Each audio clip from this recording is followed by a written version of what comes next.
Trish and Rob McGregor welcome you to a place where all kinds of phenomena flourish.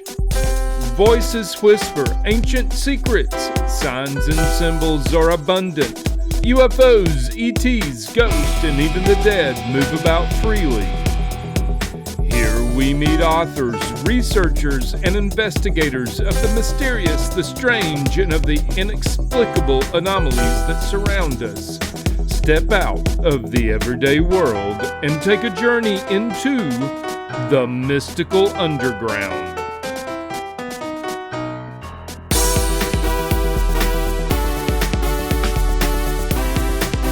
Welcome to the Mystical Underground. Thank you for joining us. This is Rob McGregor and Trish McGregor. And our producer and tech magician, John Posey.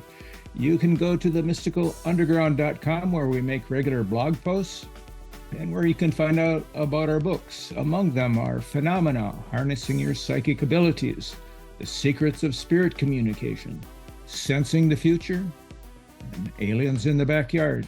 Our latest book is called Mind-Blowing Synchronicities, the latest science, stories, and research. Trish's latest novel, White Crows, and Rob's most recent novel is called Tulpas.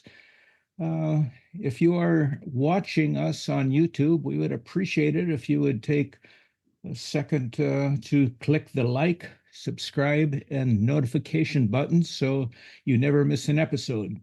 If you prefer to listen to the show, it is available wherever you listen to podcasts. Please subscribe there.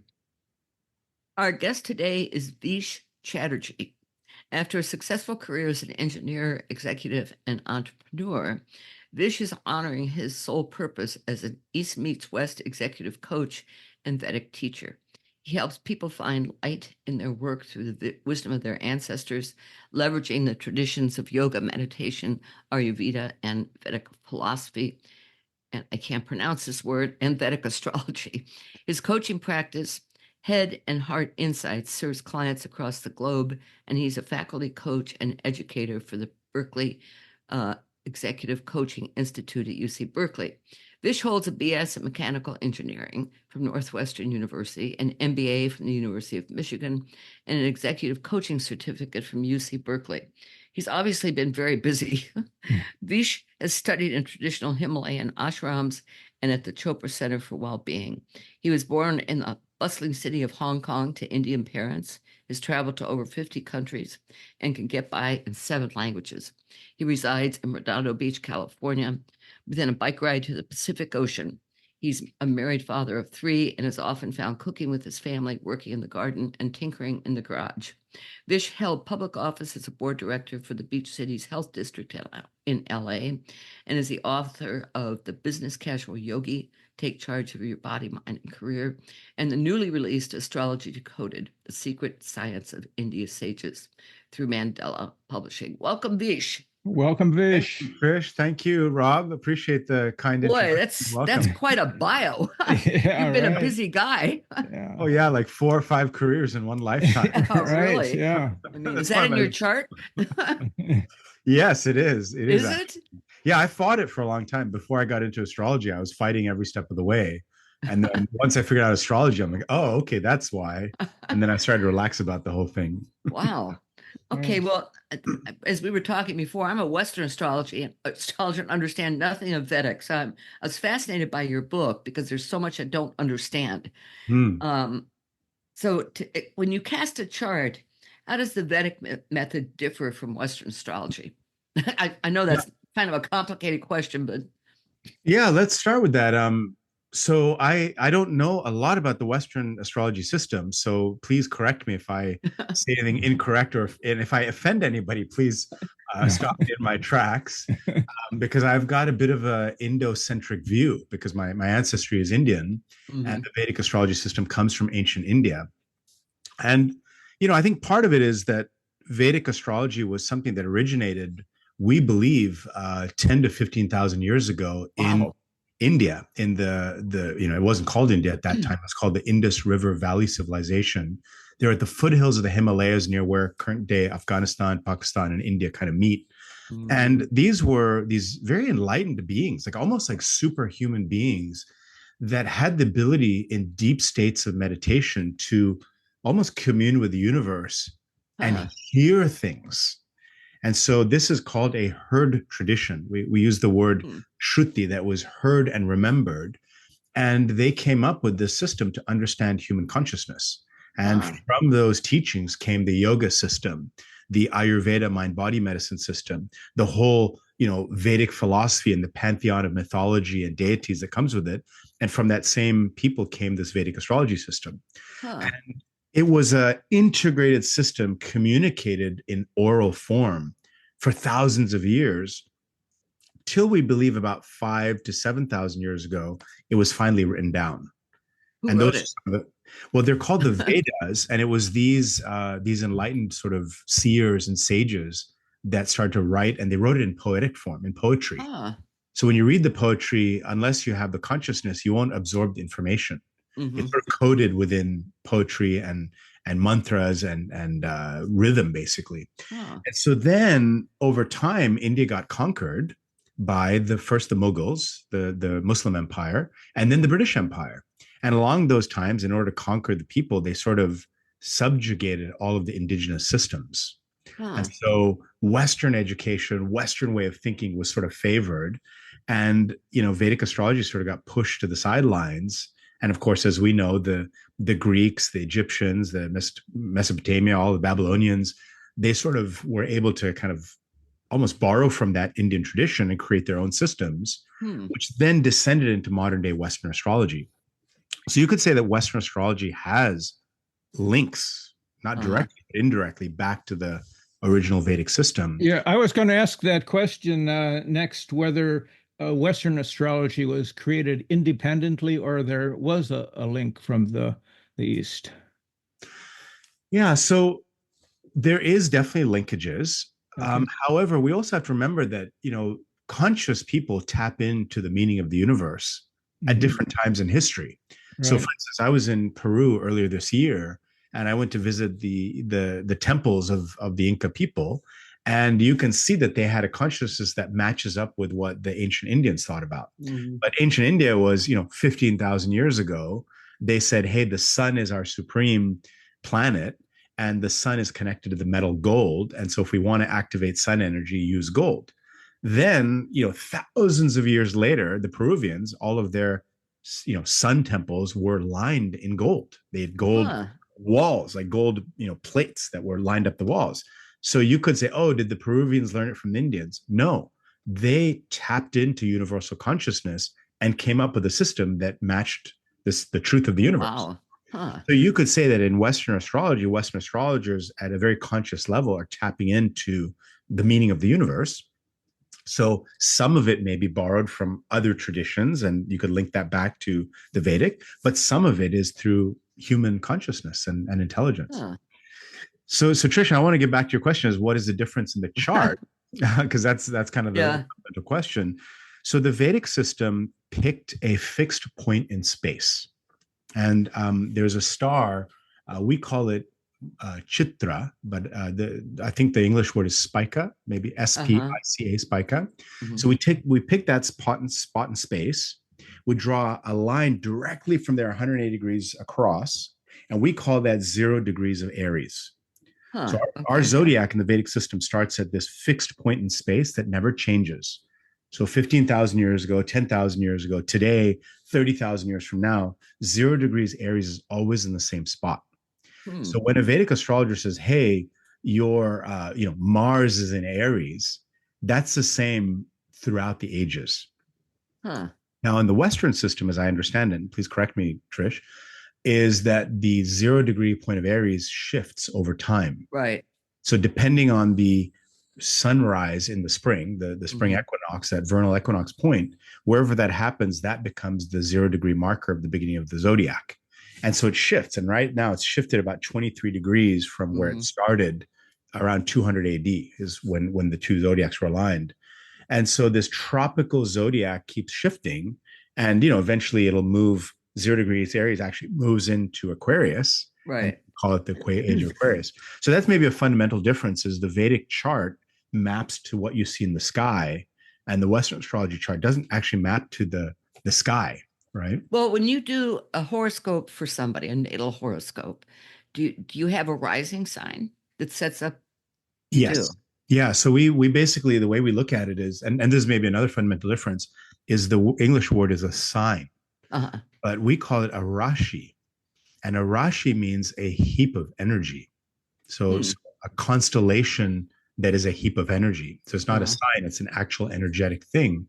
And so what we do is the moment you were born at that spot on planet Earth, we say, if you looked with a telescope to the eastern horizon, what zodiac constellation would you see?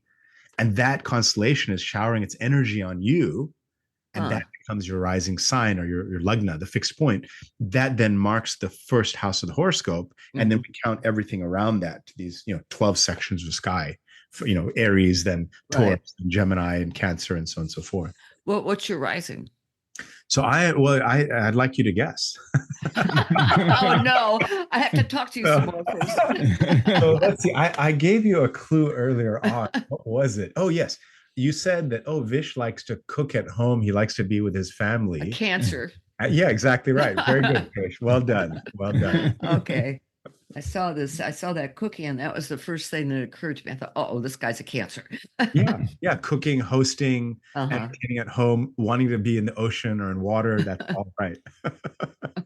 Well, you live in Redondo Beach, right? So you're close to the ocean. I have another test for you, Trish. Okay. So I was getting ready this morning, and I do a lot of rituals in the morning. And as I did my ritual, I put some turmeric and sandalwood paste on my forehead. I was wondering what that was. Yeah. And so my wife said, hey, aren't you going to get cleaned up before your podcast? I said, well, I'm going to leave it on and test Trish. Uh-oh. So Trish, from an astrological point of view, why do I have a yellow dot on my forehead? I got to think about that one, Vish. I was wondering, why turmeric? Yeah. So turmeric is typically orange color. Yeah. What planet? And it's for inflammation, right? Inflammation, yeah. But what planet is connected to the color yellow or orange? The sun. The sun is one, yeah, definitely the sun. And the other, and the moon is more white, but yeah, the sun is definitely yellow. Yeah, the sun is yellow. And today's Sunday. Sunday is the day of the sun, right? So today's Sunday. And the other planet that is sort of orangish and specifically connected to turmeric is Jupiter. Okay. You tell me, what were you right, say? I get it. So what is? That's why your personality seems so large. Yeah. But 2 days ago we had a super full moon, and I saw it rising, and it was orange. Orange, yeah, exactly. Yeah, right. Yeah. When I got in the sky, it was white, but when it was rising on the horizon, it was definitely orange. And the moon is very close to Jupiter at the moment. And so Jupiter, what does Jupiter represent? Well, to me, it represents expansion. Yeah. Just all-encompassing luck. It also, for me, it represents synchronicity. I don't know if that's traditional, but at least that's what I found. That makes sense. Yeah. Expansion, luck. Right. Luck. And in Sanskrit, the word for Jupiter is guru. Oh, guru. Interesting. Yeah. So what is Jupiter connects to? Wisdom. Guru? Wisdom. Exactly right. So Jupiter is a planet of wisdom. And what is this spot on the body from a chakra point? Well, that's your third eye. That's right. It's the third eye. So the third eye is where the wisdom of the universe comes in through. Right. So I can read a book and it's coming through these eyes. I can listen and it's coming through my ears. But if I tune into the universe in deep states of meditation, it comes in through the third eye.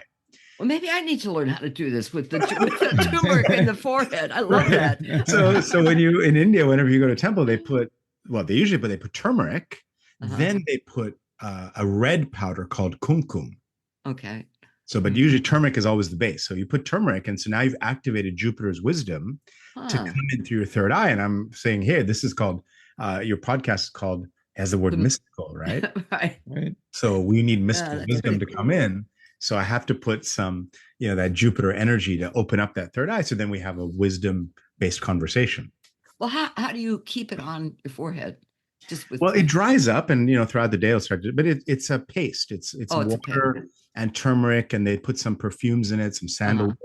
It's very for religious purposes, and you use your ring finger, and the ring finger is the finger connected to the sun. And so you take sun energy and you pop it there. Now you got sun and Jupiter combined which, like you said, Trish, expands. That's pretty cool. Yeah. Okay, I'm going to start doing that. We're going to the dog park with the orange thing in our middle of our foreheads. That's now great. what happens when you add the red on top of it? You may have seen this with Indians. They have a red sometimes. What planet is red? Mars. Yeah, and you're wearing red glasses, right? So there's some Mars. Red shirt. Yeah. So red is Mars. Yeah. And what does Mars represent? Energy, sexual energy, motivation, forward movement. Yeah, and courage and warrior. The warrior, right? So it's not okay. I'm going to speak about a subject. Maybe I'm a little, afraid to speak my truth. And then with Mars energy, I'm like, okay, I'm going to speak my truth, right? I'm going to, but then it may get offensive, right? So if I put the red dot, I may start to offend people. So I have to watch out with the red. No, you can't offend anybody here. No offense. So, Vish, I want to try something on you. I'm not an astrologer, but I consider astrology to be a divination system. So isn't it true that within any divination system, the method is not so important as the belief and acceptance of that particular method? So that two different approaches to interpreting the zodiac could both be correct within their own frameworks of belief. Mm-hmm. Such a great question, Rob. So divination, as I understand that word, is trying to access the consciousness of the universe. Mm-hmm. And it requires somebody with a heightened intuition. Mm-hmm. So somebody, if they throw some rune stones or they use tarot, they use a chart that's not, connected to the sky, with their intuition, they can pull out the nature of the universe and the consciousness of it and do some really powerful things for people. So I believe that most Western astrologers have a very heightened intuition, and their intuition is supported by the chart and allows them to see deeply into somebody's soul. I'm not that intuitive person. I'm an engineer. I studied engineering. You're left brain. Yeah, exactly. I'm left brain. I studied engineering, and then I went to business school, did an MBA. I ran, corporate divisions of big companies. So for me, it's all about logic. And so, how does somebody like me, who's highly logical and doesn't have mystical intuition at that time, find a way to help people? And so, what's interesting about Vedic astrology is it is very mechanical. You can just mechanically interpret this planet, this sign, this is here, therefore it must mean this. And it's astounding for people. And so when I first started doing Vedic astrology, I was very skeptical. I'm like, I don't know if this works. Let me see. Somebody would come in front of me and say, well, it looks like when you were born, Mars was directly overhead. That's the 10th house. That's career. Mars is the executive warrior. Do you get angry a lot at work? And they're like, oh yes, I'm the CEO and my employees don't listen to me. And I'm always yelling at them. And I was told I have a temper problem. And I'm like, oh, wow. How did I get that? It's just mechanical, right? Mm-hmm. And now using the mechanical sort of this planet, this sign, this location, and then, interacting with clients, I started to get the feedback loop. And they're like, yeah, you're right. Oh, wow. How did you know that? And that started to activate some intuition for me. So that's where the intuition started to improve. And now I can sort of bolster the basic logic with intuition. But what I liked about the Vedic system is, intuition aside, for everyday people who aren't, open, they can still get a lot of value out of it, relying on their own sort of mechanical interpretations. Mm-hmm. How does Vedic astrology interpret the north and south nodes of the moon? Yeah, that's a very good question, Trish. And I still don't know how the North Node and South Node are interpreted in the Western system. As I understand Western, it's a destiny point or a karmic point. Is that what you call it? Well, I think my interpretation is a little bit different. I always look at the South Node as the traits you've brought in from other lives, the things you're comfortable with, whereas the North Node points to what you should strive towards to evolve at every level. I don't know if that's that's my interpretation. That lines up. Yeah, that's right. Okay. And what are they in space? Like what are the actual nodal points? Of the moon. Of the moon? Right. Yeah. Yeah. So in Vedic astrology, we call the North Node Rahu, and we call the South Node Ketu. And they are the severed heads of a serpent, severed head and tail of a serpent. Okay. Vedic astrology has a lot of mythology around it. And so as an astrologer, a lot of times when you know the mythology and somebody tells you their life story, you can map it to a mythological story. Huh. And you know where that story is going. So a lot of times I'll say, you know what? I've seen this story before. I know it's where it's going, and I can make a prediction off the mythology story, and that'll happen for the client. They're going to lose their head. No, not like that. No, I'm kidding. But yeah, no, you're right. Actually, no. Yeah. Rahu and Ketu, people lose their head. Literally, they, not in a literal way, but in a figurative way. They lose their head. They lose track of which way to go in life. They have a crisis of direction. They can't think their way through it. So the way the story goes is that there was a war between the gods and the demons. And the gods, you could say, are the higher nature of ourselves, and the demons are our lower nature, right? And the lower nature demons were winning the war. And the gods started to get very, very scared. And they said, look, we're going to be annihilated. The universe will be plunged into darkness. What do we do? So they went to the Supreme Lord Vishnu, and they said, oh, please, Vishnu, you're the Supreme Lord. You got to help us, because we're going to get annihilated.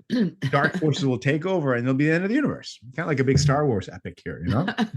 And so the Supreme Lord said, well, it looks pretty bleak for you. Yeah, you kind of don't have guys. Hope. Yeah, sorry, it's looking pretty bad. But there's one hope. There's a pot of nectar, the nectar of immortality.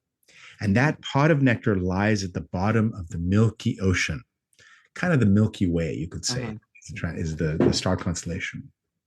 And if you can churn up this Milky Ocean and make it kind of thicker and creamier, it'll get buoyant, and that pot will rise to the surface, and you can take that pot, drink it, and become immortal and survive the war. Oh, wow. But now you got to churn this ocean up, and you're too weak because you've been destroyed by the demons. So you actually need the help of the demons. So now there's the higher nature having to work with the low natures. The gods go to the demons and say, hey, demons, we got this line of sight to this great pot of nectar. Let's all work on it together and we'll share it, right? And the demon's like, yeah, sure, we'll share it. Wink, wink, right? So they get together, they get a hold of a mountain, they stick this mountain in the middle of the ocean. And so the mountain, you could say, is the two pole stars, right? Stick it in the middle of the Milky Way ocean. And the gods get a hold of a snake and they wrap it around the mountain. The gods get the tail end, the demons get the head, and they start pulling and pushing the snake, rotates the mountain, churns up this Milky Ocean. But the first thing that comes up is a pot of poison that almost destroys everybody. So then Lord Shiva comes, drinks the poison, and saves everybody. So that's the thing, is when your churning in your life starts to happen with Rahu and Ketu forces, the first thing will happen is poisons will come out that almost destroy you. But when you use the divine as help, he takes care, or she takes care, it takes care of the poison. Then finally the pot of nectar arose. And so then the demons got excited, but they were then presented with this beautiful maiden, Varuni, who then tempted them away and gave them a pot of alcohol and intoxicated them. I love this story. And made them so drunk that they lost sight of their mission. So that's another connection to Rahu and Ketu, is that you can get so drunk with ambition or alcohol or substances, you lose sight of your mission. But then finally, after the demons were tempted away, the gods got around to drink the actual nectar. And you could say the sun drank it, the moon drank it, Jupiter, Mars, Venus, all the gods drank the nectar. And then this one demon, the snake, was very smart. He said, I'm not going to fall for this ruse. I'm not going to go after this liquor pouring maiden. I'm going to stay here and get the real nectar. So that demon actually drank the nectar disguised as a god. But the sun and the moon, the planets of light, said, look, I see through your disguise. There's an imposter here. So the Supreme Lord appeared, took a discus, threw it, and chopped the demon at the throat. The head became Rahu. The tail became Ketu. Interesting. The head is the north node. The tail is the south node. And because the sun and the moon were the tattletales, they're always trying to swallow up the sun and the moon. So when an eclipse happens in the sky and you see the sun and all of a sudden it gets shadowed, right? It's the demon trying to swallow up the sun in revenge. Oh, geez. But there's no body. So the sun comes out the other side. Or the moon is getting swallowed up, but there's no body. So it comes out the other side. But what is that shadowy force? It's either the earth, which is us, or the moon, which is our mind, right? A solar eclipse is the moon shadowing. So Rahu and Ketu become our own shadow points, our own sort of higher and lower natures that prevent us from understanding the truth. Wow, so, this is very Jungian. This is, I mean, Yes, when you talk about the shadow world and the shadow selves, I mean, that's incredible. exactly. And so when you see Rahu in a chart, you know that's the head. And that's where there will be some kind of obsession and insatiability, because no matter how much Rahu eats, there's no body, it never feels full. So if somebody has Rahu, let's say in the second house, is connected to food and intake of food, they will have some kind of food addiction, right? Huh.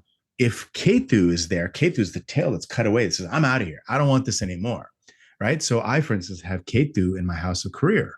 So I'll have these moments where it's like, I'm out of here. I don't want this anymore, right? So hence multiple careers. So Ketu shows the energy where you have to cut things away in your life continuously. Huh. Rahu shows this sort of obsession. But like you said, Trish, Rahu is things that you have to embrace and learn to balance in this lifetime. And Ketu are things you have to learn to let go in this lifetime. So I was gunning to be a CEO of a big company, and I had to let go of that because Ketu says, hey, that's not for this lifetime. Right? Interesting. Yeah. So Vish, was there any incident in your life that brought you from being an engineer to taking up Vedic astrology? I mean, that seems to be somewhat in contradiction in some ways. It does at first. Now, what's interesting is India, most Vedic astrologers have some kind of technical background. So most of the astrologers in India are engineers, lawyers, like they're in very logic-driven professions because like I said, a lot of logic involved. And then I would say, I started out as an engineer. I was actually an engine engineer. I worked on engines in the auto industry in Detroit. Then I went to business school, got an MBA. And then I went into the management ranks. And in the management ranks, when you rise up, you realize it's not about the technical expertise, it's about the people expertise. And so it became a lot about understanding people and motivating and inspiring people around a project, understanding the market and delivering the right product to the market. And along the way, as an executive, I had a lot of training on how to deal with people, right? So you start being a psychology element into it. And when I finally sort of, had the wake-up call to get out of the corporate mess, I decided my path was to run a startup. And so I did a startup. And if anyone of you listening have done a startup before, it is just a trial of the soul. And so I came out of that. And when my startup was starting to fail, I had a few people come to me and say, hey, Vish, I'm in this, high growth career path. I was wondering if you'd consider coaching me. And so I said, interesting. Yeah. So I said, I'm willing to take your money. So sure, here's my rate. I'll coach you. And I started coaching. And whatever I was doing then, I didn't quite know it. I was just advising based on what I knew from my executive career and my MBA. I started getting referrals and I started to build this coaching practice of clients. And at some point I had a sizable coaching practice and a miserable failing startup. And I decided, you know what, let me go all in on coaching, but let me get some coaching education. So I went to UC Berkeley, did their coaching training, and realized what I'd been doing all along was not coaching at all. It was advising. And one of the things they taught us is to really recognize the wisdom of the client and help facilitate that wisdom to come out in the executive world. And I tried to figure out what is unique about me as a coach. And I'd been a practitioner of yoga and meditation for about 22 years at that point, 20 or so years. So I said, you know what, I'm going to work on being an East meets West coach, combine the yoga world with the coaching world, bring the teachings of the yoga philosophy and system into management and leadership. And it was when I started doing that the yoga learning opened up to Ayurveda, the mind-body medicine system. Interesting. And then the Ayurveda opened up to Vedic astrology. In the corporate world, there's all these personality tests, right? Myers-Briggs, type indicator, Strengths Finder, disc profile, all these personality tests. And I'm like, look, I just came across the ultimate personality test, Vedic astrology. And so I use Vedic astrology with my executive clients, and it gives them insight into their leadership journey and when, timing events, timing of when's the right time to buy a business, sell a business, hire a team, fire a team, those kind of things. Well, let me ask you a question. Yeah. How do you see, you mentioned the second house being food. In Western astrology, it's income. It's what you earn. It's what you value. Is that fit? Yeah, it does. So the second house is the natural sign of Taurus, right? So Taurus sign number 2, second house is number 2. Right. And Taurus is all about your assets and resources, right? Mm-hmm. So assets and resources are the family that you came from, your birth family, and the wealth that your family might have had. It is income, because that's your source of resources, and your food stores, right? What food you have is your wealth, right? So it's the accumulated wealth, food, and family. But also in astrology, we divide the body up into 12 sections. So Aries being the head and the upper face, Taurus being the mouth, Gemini being the throat. Right. And so Cancer being the heart. So Cancer is very heart driven. Gemini likes to speak a lot. Rob's wearing lots of green. He's probably likes to speak. His green is Gemini energy or Mercury energy. The mouth is connected to the second house in Taurus. So you can use the second house to either understand the food intake or the income intake and money intake or the family. Digestion goes down into the intestines, and that is the sixth house, the Virgo. So if you want to understand what somebody takes in the mouth is the second, how they digest it is the sixth, how it comes out is going to be the eighth. Okay. Yeah, that was my next question, was about the eighth house. Okay, we look at it in Western as your partner's resources, or things like, royalties, insurance, mortgages, that kind of thing. How does Vedic work? So Vedic, also, it's the paranormal. Yes, the eighth house is the occult, the paranormal, the hidden things, transformation, death is also the eighth house. It's interesting you said partners' resources. And like we just talked about, the second house is the house of resources, right? But the house of partners is the seventh house. Okay. So the second from the seventh house would be the resources of the partner, right? So just imagine your first house is you. Yeah. The second house is your resources. Right. The seventh house is down here. Second from the seventh. You count the seventh as number 1. The second is number 2. That's the 8, 7, 8. That becomes the partner's resources. It becomes the family. So when in-laws is also the eighth house. But also the occult. So all things hidden from view. It's a natural location of Scorpio, which are things hidden. So for somebody to be good at astrology, they have to have some strength in the eighth house. Well, that was my next question. I have the north node in the eighth house, the south node in the second. So am I messed up? No, well, first of all, we have to do the math right? So is it, astronomically speaking, is the north node in that eighth house, right? Because if the Western calculation is 23 degrees off of the sky, right? So when you correct it to the actual sky, then we're saying, okay, what's the energy in that part of your life?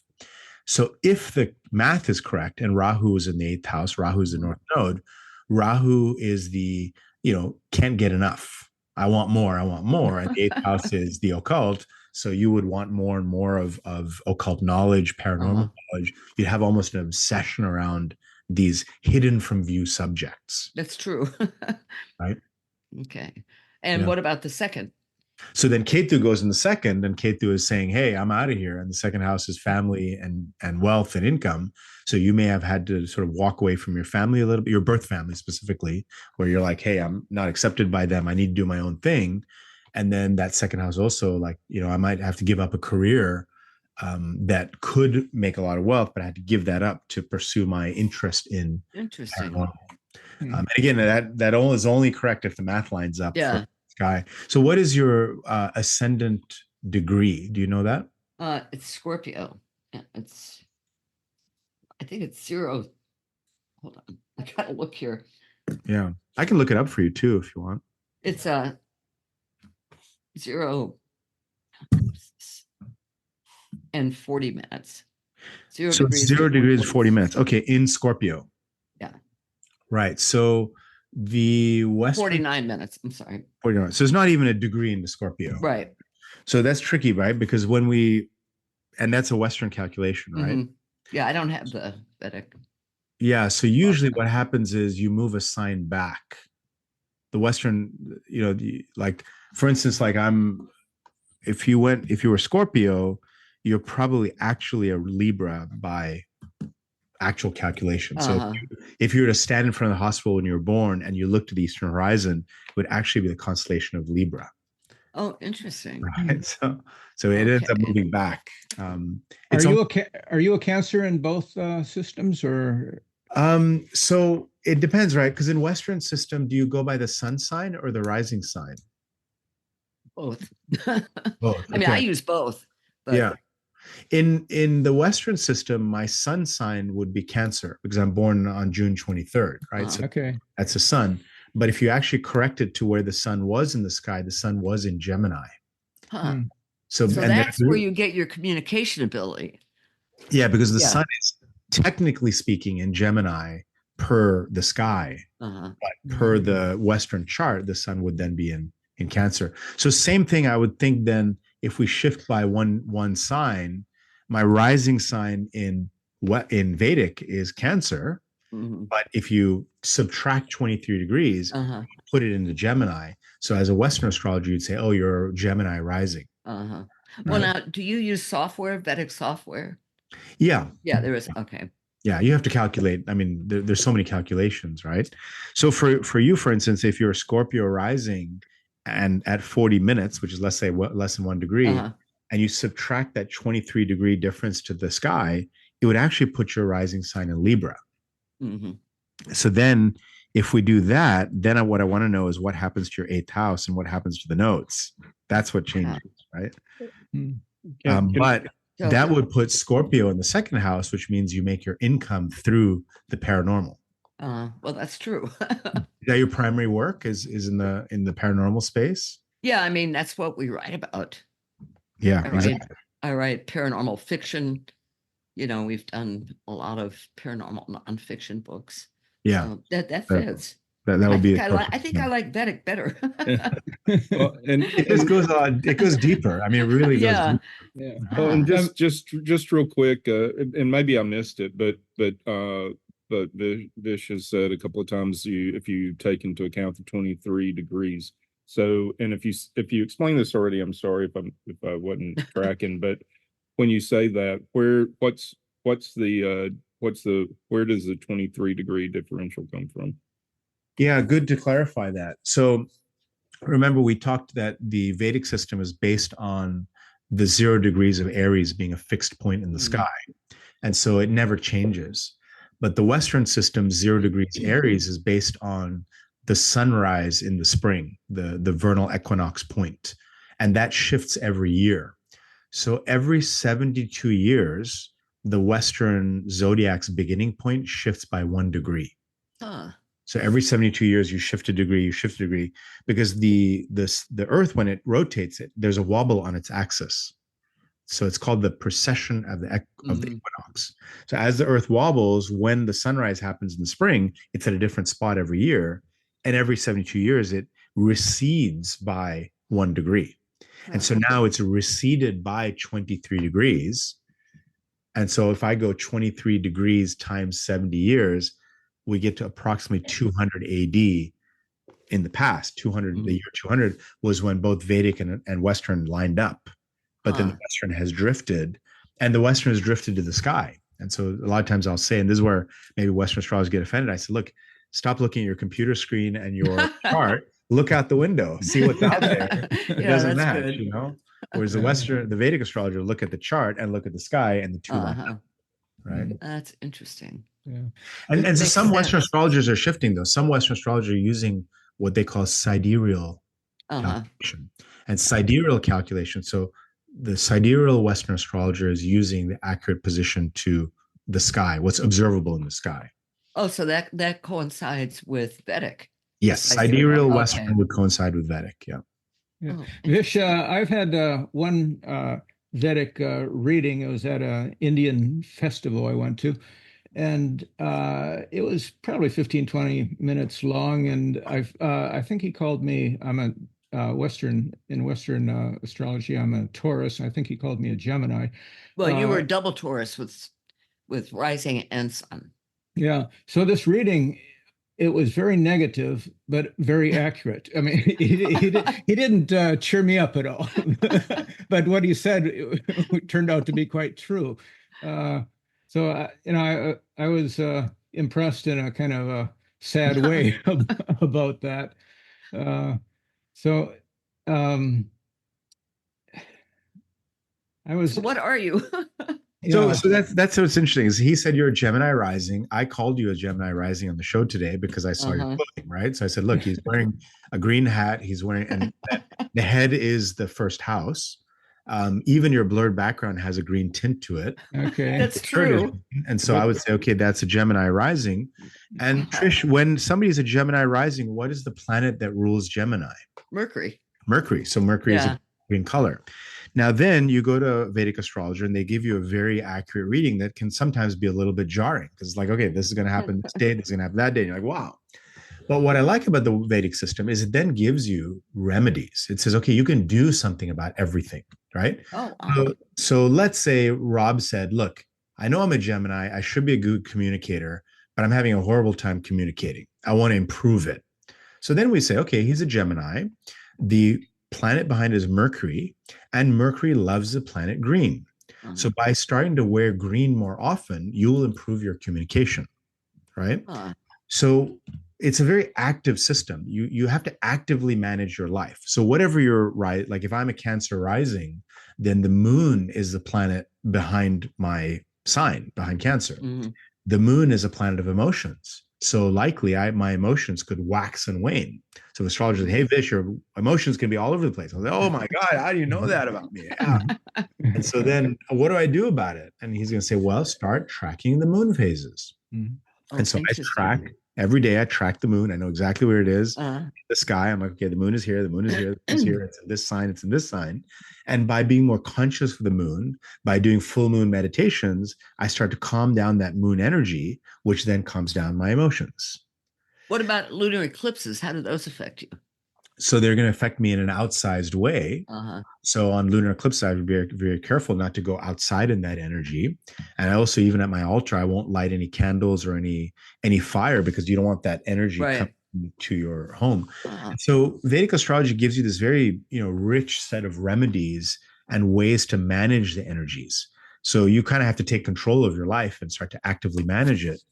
And so one of the assignments I give to people is, calculate your Vedic birth chart, figure out the rising sign. And this is in the book, right? So, Mhm. my whole purpose of Astrology Decoded was how to make this accessible to everyday people, Uh-huh. not confuse them with a bunch of Sanskrit jargon, but make it accessible. Mhm. So, you go and on my site, vishchatterji.com, you go in there, there's a button that says generate your birth chart and you enter in your birth info. I don't keep it. It just goes into the calculator and it spits out your birth chart. Whether you can read it or not, doesn't matter. I have a line that says your rising sign is. Oh, So let's say interesting. your rising sign is Scorpio. Then it says your rising sign planet is Mars. Uh-huh. Then you can go to the book and look up Mars and learn, oh, Mars is a warrior. Oh, yes, I have a lot of warrior energy. Okay. Uh-huh. What do I do about it? Then in the back of the book, it says to calm down Mars, start doing vigorous exercise. Huh. So then you start doing vigorous exercise, you're activating that warrior energy of Mars and dissipating some of it. And you'll notice the inflammation levels will go down in you. So my theory is as long as you take care of the planet that is the rising sign planet, because that becomes the rule of the whole chart. If you honor that planet, you can have a lot more. It's almost like if you fix that energy rise like a rising tide lifts all boats. That planet lifts all houses in your birth chart, all areas of life. So if I'm Libra rising, actually, in the Vedic system, then Venus rules my chart. Right, which is why I thought your top was more of a pink color than a red. Well, maybe it is. I don't know. Yeah, it's showing up on screen as kind of a pink Huh. color, and that's the Venus's color. Uh-huh. And Venus is a planet that is connected to the goddess and feminine energy. Mhm. So things like adorning yourself with jewelry is one of the Venus remedies. Wearing nice, fine clothes, wearing pink, wearing white. These are both Venus's colors. Doing any kind of worship to goddess energy. Well, any rituals to the goddess becomes very powerful. Venus is about harmony and balance. So also art. So listening to music, doing art. These are all things that strengthen Venus, which strengthens Libra, which strengthens your whole chart. Right. And so we always want to understand not just a sign, but the planet behind the sign. Mhm. And so if you remedy the planet behind the sign, then you activate the sign, which then activates the whole chart. Wow. I think we have little misinterpretation of colors through this Zoom, because I'm actually wearing a blue shirt and a black hat. Is that right? Yeah, Yeah. but it does. He's right. It does look green and green. Yeah, I see it on the screen. It Yeah. does look green. Does my hat look green? Yeah, a little Yeah. bit. Yeah, it's Little very bit. black. Yeah. And what John. color am I wearing then to you? Looks like navy blue, maybe. Or- Yes, Yeah, darker that's correct. blue. It And is? it's definitely Okay. navy blue, so that's correct. So Okay, yeah. what planet is that connected to? Yeah, I Trish? don't know. Navy blue. is- Water. Blue is Saturn. Oh, Saturn. Saturn Oh. is Interesting. yeah, and Saturn is a planet of discipline Mhm. and Responsibility, focus. Yeah. and a planet of karma. So Mhm. Saturn is the one that delivers karma, Hmm. and it keeps you on track, so that I don't get That's too true. expensive. Now, like we have to kind of stay on some kind of track, right? Hmm. Okay, so that's why you wore navy blue. Vish, It was just what I chose. yeah. I have Vish, Saturn in the first house, Trish. That's why. Okay, that's funny. Go ahead, Rob. Yeah, Fish, do Vedic astrologers do financial astrology? Yes, they do. I mean, there's many different branches of Vedic astrology, right? So, obviously people have questions around love and career as the typical questions. Right. Then there's a whole branch of financial astrology, investing, timing for investments, your potential for abundance and income, right? So from a chart, you can read if somebody has that potential and then, of course, give them remedies of how to activate it. Or somebody doesn't have the potential and then you tell them to do a better job with their budgeting, right? So, like not everything's, if you don't have the underlying energy in the chart, you can't just manifest it. I hear a lot of Western people, Western, I guess, self-help gurus saying, Mhm. oh yeah, just, manifest abundance, just think abundance and it'll manifest. It's like, well, if you have it in your chart, it'll work for you. But if you don't have it in your chart, it's Yeah. not going to happen. You're going to have to do some different work. Then there's a whole branch of medical astrology. So medical astrology allows you to look at a chart to help understand medical challenges and then give lifestyle recommendations to prevent. We say in Vedic astrology, you must prevent the suffering that is about to come. Right. So you have to find a way to actively manage to prevent that suffering. So if you can see somebody has disease tendency in their heart, for instance, then you tell them, hey, definitely go to the doctor, get your heart checked out, do the lifestyle recommendations, don't ignore the doctor. But if somebody, let's say, says, hey, the doctor told me to take all these medications, I don't want to take them, and you look at the chart and you see that they don't have that health challenge, then you can say, okay, you can make that decision. Mhm. So it kind of helps you understand when to listen and when not to listen to different people and advising you. God, I got to redo all my charts to sidereal to have them accurate. This is interesting. Yeah, at least you're open to it, Trish. Oh yeah, I am. I mean, it's fascinating to me. I See, just that's never that's understood it. Libra. See, if you were a Taurus, you would have fought me. If you were a Taurus rising, you'd say, "No, Vish, my system's just perfect. I'm not open to this new." No, idea." I know the system isn't perfect. Yeah, but when you're a gem, when you're if you're a Libra, Scorpio would be more stubborn too. But if you're Libra, you're saying, "Okay, I'm open to it." Yeah. Huh. Interesting. How about free will? Is that recognized in Vedic? Yeah, so that's what I'm saying is this active remedy, these active things that you can do to improve the energies is part of your free will. So I tell my clients, you don't just sit there and listen to an astrologer and just sit there rejected. Do something about it. Like take charge of your life, take charge of your karma.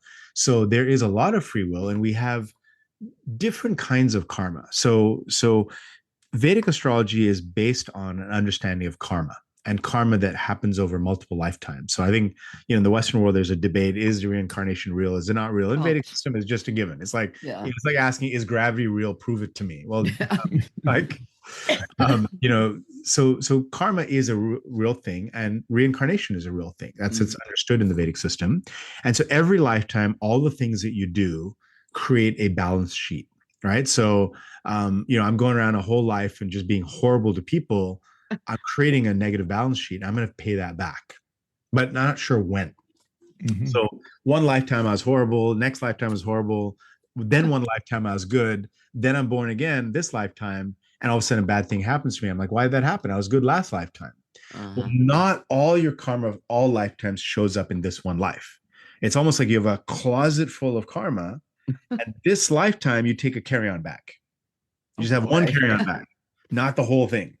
And so the Vedic astrologer looks at your chart and tries to figure out the contents of that carry-on bag. Huh. And some of those things, because you did some really, bad or really good things, it's a fixed karma and you can't do much about it. It's going to happen. Huh. That's beyond your free will. You need like either God's help or a guru's help to kind of move that. Now, some of that karma, you did something not so bad and you can rectify it this time around. You can remedy it. That's where your free will comes in to kind of change those things. So you can see things that are fixed and things that are modifiable. And the modifiable things, obviously, the ones we work on, if they're really fixed, then you kind of need the divine's help to move that through. Does that answer the question, Rob? Wow. Yeah, I think so.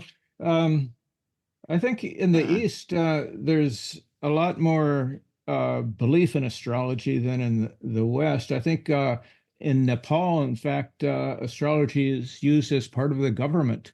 And India. Plays a factor. Yeah. And Indians in America today. I mean, there's at least 1 billion people that rely on Vedic astrology as their day-to-day activity. Because you've got the Indians in India, the Hindus especially, because the Vedic system was, let's say, 15,000 years old. Then 8,000 years ago, the Hindu religion came about, and the Hindu religion borrowed from the Vedic system. Mm-hmm. So a lot of the Hindu practices map as a child or a descendant of the original Vedic systems, right? So today, every Hindu festival is based on astrology. Wow. When we celebrate Diwali, somebody says, oh, it's Diwali. Why did this is Diwali? Because an astrologer looked at the planetary alignment and said, okay, this is the day of the festival. Oh, interesting. So all Hindu festivals are based on astrology. All Hindu rituals are based on astrology. Even when a Hindu gets married, they're using Vedic astrology to decide if this couple is a good match and to determine what's the right time of the wedding. Most Indian politicians have an astrologer.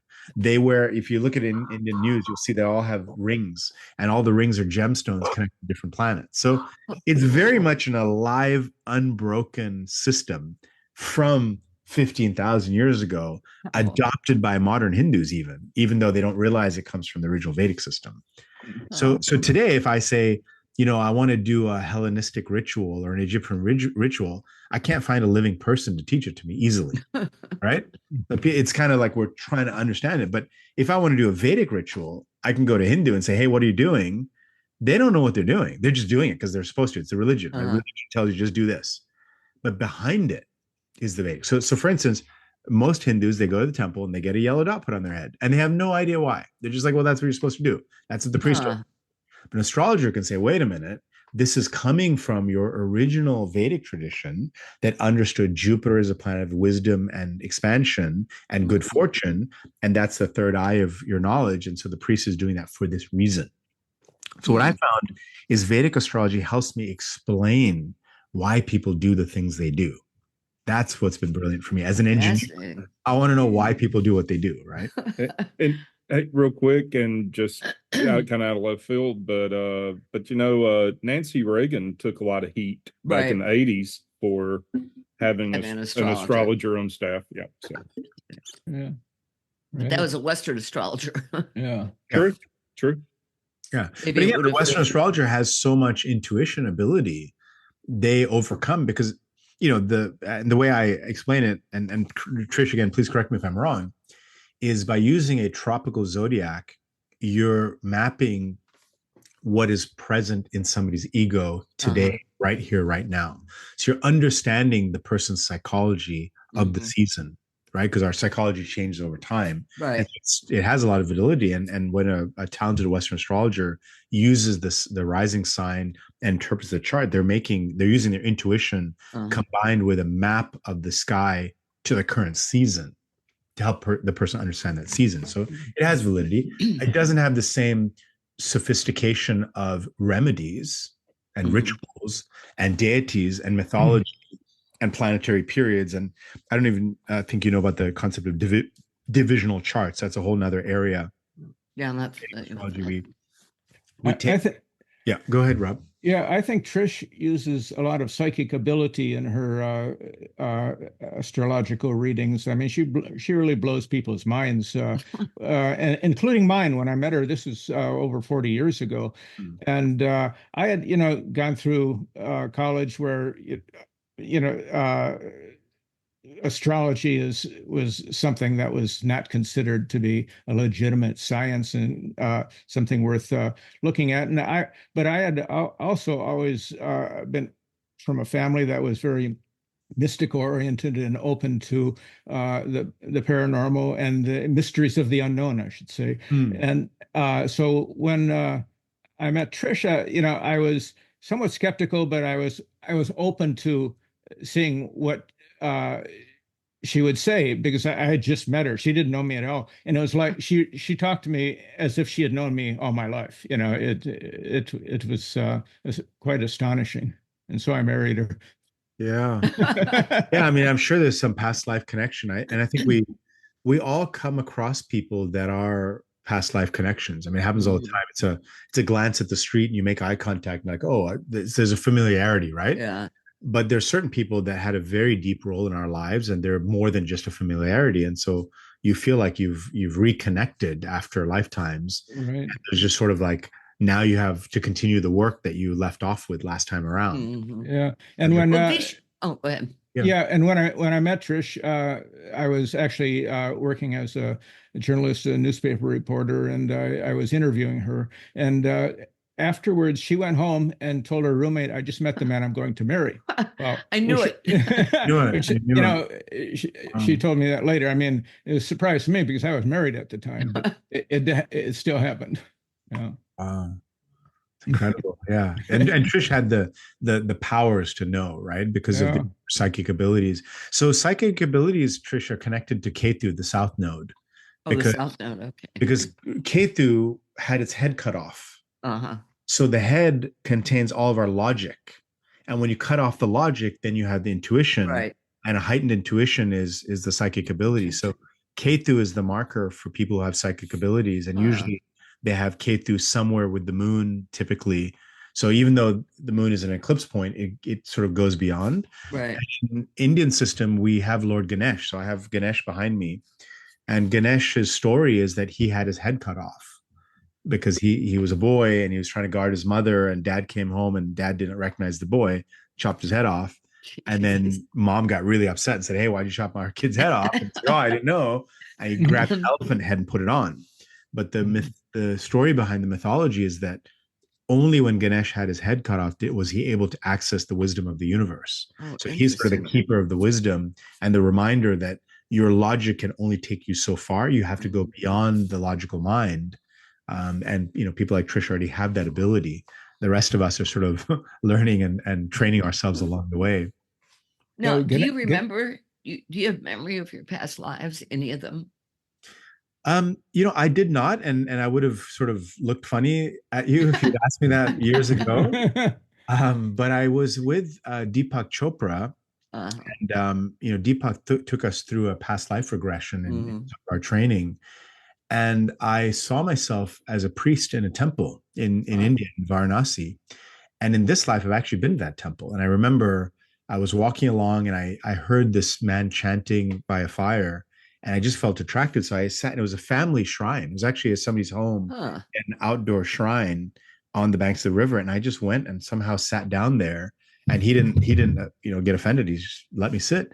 And I remember I closed my eyes, and when, I don't know where I went, but when I opened my eyes, it was 3 hours later. And I don't know what happened. It just, he chanted and did the thing. And then when I did the past life regression, wherever Deepak took me, it was that same spot that I'd been to. So then I connected the dots and said, oh, one of my lifetimes, I must have been in Varanasi as a priest.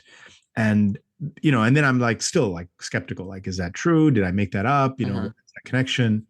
And then when I went for my yoga teacher training in the Himalayas, my yoga teacher, as part of that, they give you a spiritual name.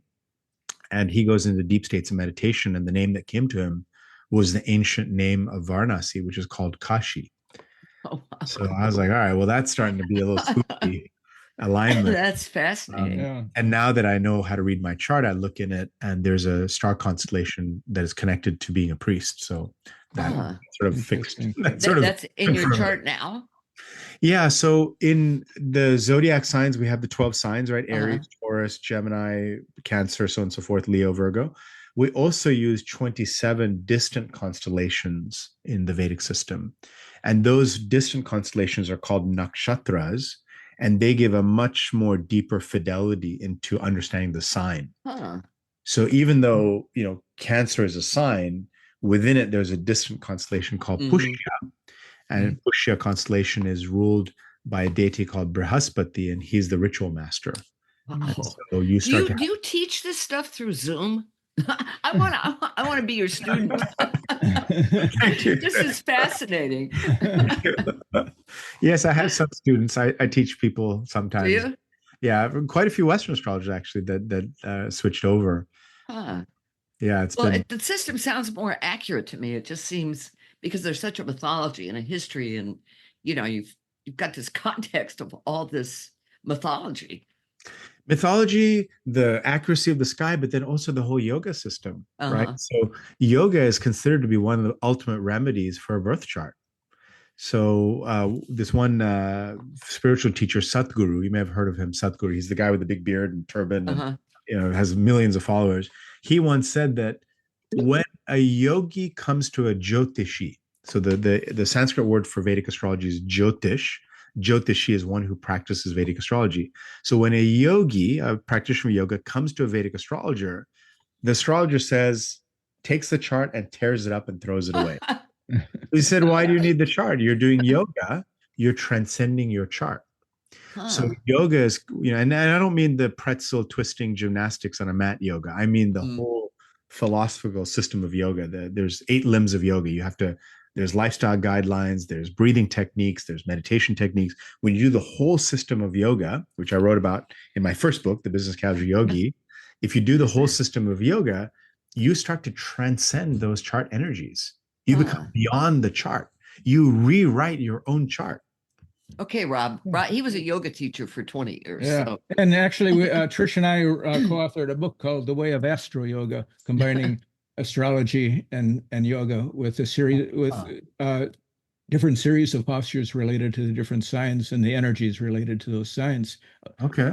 Can I send you a copy of our book? Yes, please do. I'd love to see that. Astro yoga sounds fantastic. Yeah. I mean, so astrology and yoga are completely connected. So for instance, we talked about the Rahu and Ketu, right? And Rob, you're familiar with yoga, you know about the chakra system, right? Sure, of course. So which chakra would be connected to Ketu, the tail that was cut away from the head? Easy one, right? The tailbone. I was going to say the second one, yeah. It'd be the first one, yeah. The root. Ketu is the first one, because right at the tip of the tailbone, at the tip of the tailbone, not the sacrum. Sacral is the second. And then Rahu is the head cut away from the body. That's the crown chakra. That's the head. Crown, right. Yeah. So Rahu and Ketu were severed into 2 and basically became discombobulated, right? Or whatever that word is, like decapitated. But as a yogi, you know that the Kundalini energy is described as a serpent that resides at the base of the spine. Right. Rahu and Ketu are serpent, the cut away. When a yogi works with their chakra system, they start with the root chakra, the Muladhara. They activate it. They start to move the second, the third, the fourth. They start moving up the chakra system. And as that serpent rises, it reconnects Ketu and Rahu. And remember, Rahu and Ketu reconstituted as a whole being outsmarted the gods to get the nectar. The nectar of mortality. So when you connect the tailbone chakra through the chakra system to the crown, you have reconstituted a power beyond the gods.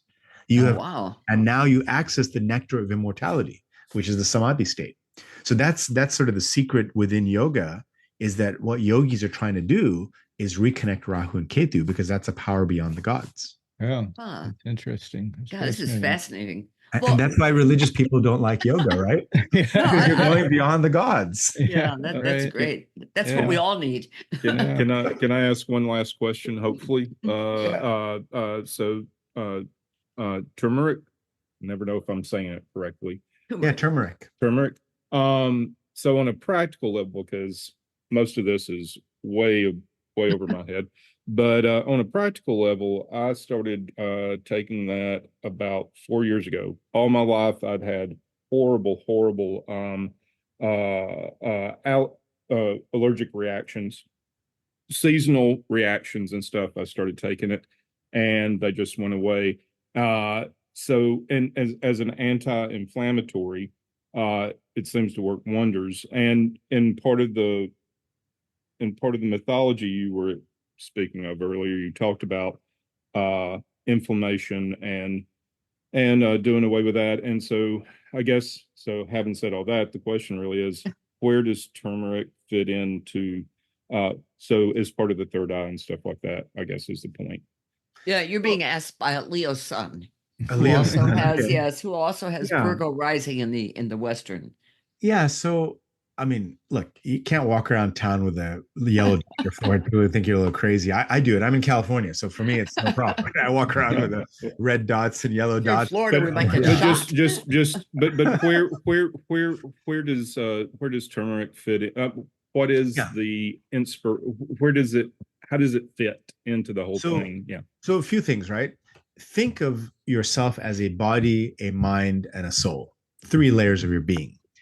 And anytime you want to fix something in your life, you want to tackle it from a physical body level, a mental, emotional level, and a spiritual karmic level, right? So turmeric's interesting because turmeric has a color that is soothing. Like my walls are turmeric, right? So when I see the colors of my walls, it has a mental soothing effect, right? If you see a picture, some people post on Instagram turmeric in a plate or turmeric colored food, and it's soothing to the senses, right? So that's one aspect. The other aspect is you take turmeric physically, you ingest it in your tea or in your food, you cook with it. And as ingesting, it takes an anti-inflammatory approach. And modern medicine has figured that out. They're making all these supplements with curcumin. But the thing about modern medicine is they keep taking extracting the active ingredient and putting it in a pill. But then you lost the other parts of the plant.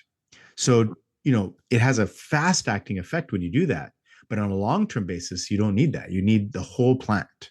So when you take a whole turmeric root, you grate it, you boil it in water, and you drink it as part of a daily regimen, you're going to calm inflammation down in your body because turmeric has an anti-inflammatory at a physical level. At an emotional level, it's a color. At a karmic level, you now take that and you put it on certain chakra points. You can put it on your heart chakra, your throat chakra, your crown, your third eye chakra. And now you've activated the spiritual karmic angle of it. So any remedy has a physical layer, a spiritual layer, and an emotional layer. And so I'm using turmeric at a karmic level. It's not like it's absorbing into my skin and going to my body. It's just activating a subtle energy chakra point. When you ingest it, it's activating in your circulatory system, your digestive system, like that. I think we need to buy some turmeric roots, Rob. Right. No, it worked for me. So very good. Yeah. Okay, so where can? This has been great. Thank you so much, Vish. I feel like I got to take a class with you. Yeah. So my honor, Trish. Thank you. Tell people where they can find you and your books and all that. Yeah, so my website is vishchatterji.com. So VISHCHATTERJI. And the book is called Astrology Decoded, The Secret Science of India's Sages. And it has a foreword by a medical doctor, Dr. Sheila Patel, who is the chief medical officer of the Chopra Center. So it's sort of a medical doctor saying, hey, there's some real power in the system. And, I'm a skeptic, right? So for me, this was a journey into understanding a logical system that really passed my engineering test. And I urge you can go to the website, you can generate your birth chart. There's a link there to buy the book. The book's available worldwide, anywhere books are sold. Amazon's probably the easiest place to buy the book. And I do readings. You can find me again through the website. You can find me if you're interested in that. But you got to be ready for that kind of work. So I would say start with the books. Just buy the book, read the book. I have one final comment. Vish, you kept seeing green on me, even though I'm not wearing a blue shirt and a black hat. But you know what? I take notes at my desk all the time. with a green pen. green And pen. I use green ink. Oh, really? Green ink. Yeah. Now, that would be a remedy for Mercury. Would be to write with green ink. Right. That's Mercury is a fun. planet of writing and communication. Yeah. And if you started writing mantras with green ink, it could be very, very powerful for you. Yeah. Huh. Right. I got green walls. And Okay. media, yeah. So it was really, really enjoyed this conversation. Oh, I this has Okay, been great. thanks. I That hope was all the great. listeners enjoyed it. I hope you Yeah. enjoyed it. I hope it wasn't too Great. heady. No, and no. esoteric. It was Okay, good. very good. Thank you very much. Thanks for joining the Mystical Underground. Visit www.themysticalunderground.com for the latest blog post and book info. Subscribe to the podcast on Apple Podcasts, Spotify, Stitcher, Google Podcasts, or your favorite podcast app. Listen to the podcast at podcast.themysticalunderground.com. Follow Trish and Rob on Instagram at Trish and Rob McGregor. Follow us on Twitter at The Mystic Cast. Send email to podcast@themysticalunderground.com. And until next week, thank you for listening and stay mystical.